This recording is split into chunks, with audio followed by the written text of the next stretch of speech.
আসসালামু আলাইকুম guys, daily Limon ব্লগে সকলকে আবারও স্বাগত জানাচ্ছি। অনেকদিন পরে সকালবেলা ছাদে উঠলাম। আসলে সকালবেলা ছাদে উঠে ওই পাশে তো মানে পূর্ব দিকে সূর্য উঠতেছে।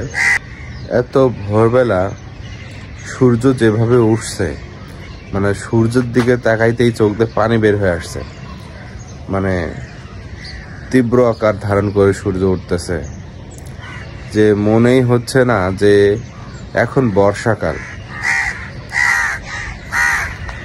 তো বর্ষাকালের শুরুর কয়েকটা দিনে বৃষ্টি ভালোই হয়েছে, আর এখন বেশ কিছুদিন ধরে আবার এই রোদ শুরু হয়ে গেছে। আর শহরের ভোরবেলা মানেই তো দেখেন চারিদিকে শুধু দেখেন কাক আর কাক। ভোরবেলা মানেই কাক। এইদিকে এই যে এই পাশে একটা কাক। গ্রামে যেমন পাখির ডাকে মানুষের ঘুম ভাঙে, এরকম শহরে কাকের ডাকে শহরের মানুষের ঘুম ভাঙে। আর এই তো আমাদের বাড়ির যে ছাদটা, ছাদের ভিতরের প্লাস্টার কমপ্লিট হয়ে গেছে, দেখতে অনেক সুন্দর লাগতেছে। আর সকালের আকাশটাও অনেক সুন্দর, বাট যে পরিমাণ রোদ উঠতেছে সূর্যের দিকে তাকানোই যাচ্ছে না।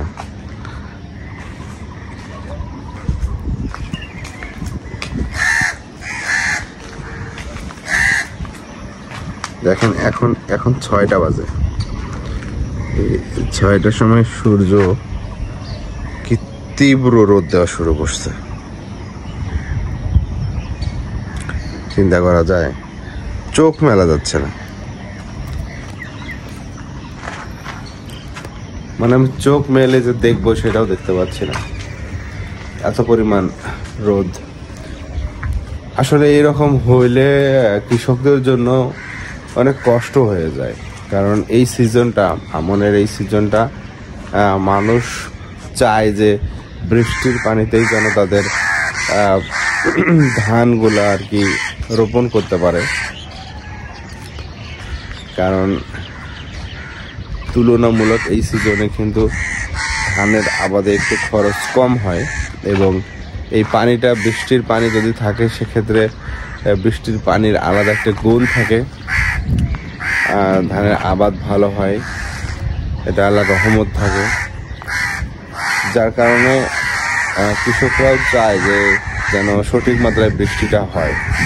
আর এখন যে সময়টা, এই সময়টাতে যদি একটু বৃষ্টি হইতো বা ছোটোখাটো একটা বন্যা হইতো, সেক্ষেত্রে দেখা যাইতো যে জমিতে পলি পড়তে এবং সারের খরচটাও কৃষকদের বেঁচে যাইতো। কিন্তু যদি বৃষ্টি না হয় সেক্ষেত্রে আসলে তাদের জন্য দুর্ভাগ্যই বলা যায়। যাই হোক, আমাদের বাসার এই সাইডটা, এই তো আমাদের ফ্রন্ট সাইডে একটা টাইলসের ডিজাইন দেওয়া আছে, যদিও ভাড়াটা খুললে ভালোভাবে বোঝা যাবে।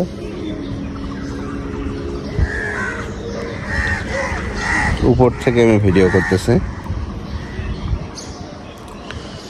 দেখতে বেশ ভালোই লাগতেছে। এই পাশটার কাজ কালকে কমপ্লিট হয়ে গেছে, আর এই পাশে বাকি কাজটা আজকে ধরবে।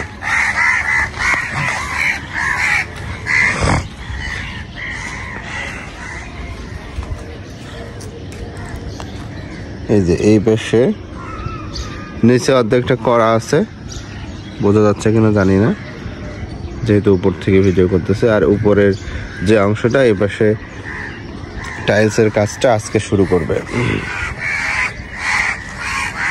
ডাকতেছে, আমি সকালবেলা আর কি প্রতিদিনই সকালবেলা ঘুম থেকে উঠি, কিন্তু ছাদে ওঠা আসলে কম হয়। তো আজকে ভাবলাম যে একটু ছাদে গিয়ে আপনাদের জন্য একটা ভিডিও করি।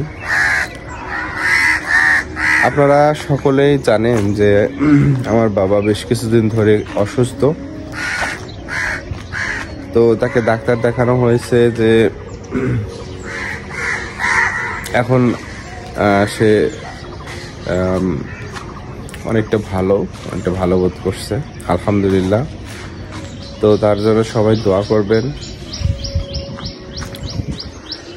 ইভেন আমার মা তো ইউএসএ চলে গেছে, ইউএসএ গিয়েও মা একটু ওখানে অ্যাডজাস্ট করতে একটু সময় লাগতেছে, যেহেতু তারও বয়স হয়ে গেছে, সেও ওখানে গিয়ে একটু অসুস্থ হয়ে পড়ছে। আমার মায়ের জন্য আপনারা সবাই দোয়া করবেন।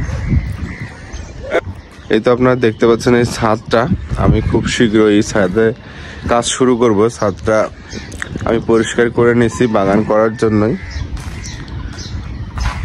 যাই হোক, মোটামুটি কাজও শুরু করে দিছিলাম, যে পরিষ্কার করে নিচে মাটি টাটিগুলো আর কি ঠিক করতে ধরছিলাম, কিন্তু আসলে এরকম যদি রোদ থাকে তাহলে ছাদে গাছ টিকানো অনেক মুশকিল হয়ে যাবে। তো সেই কারণে একটু অপেক্ষা করতেছি আর চিন্তা করতেছি যে আসলে এই ছাদে কি ধরনের গাছ লাগানো যায়, যেহেতু প্রচুর রোদ।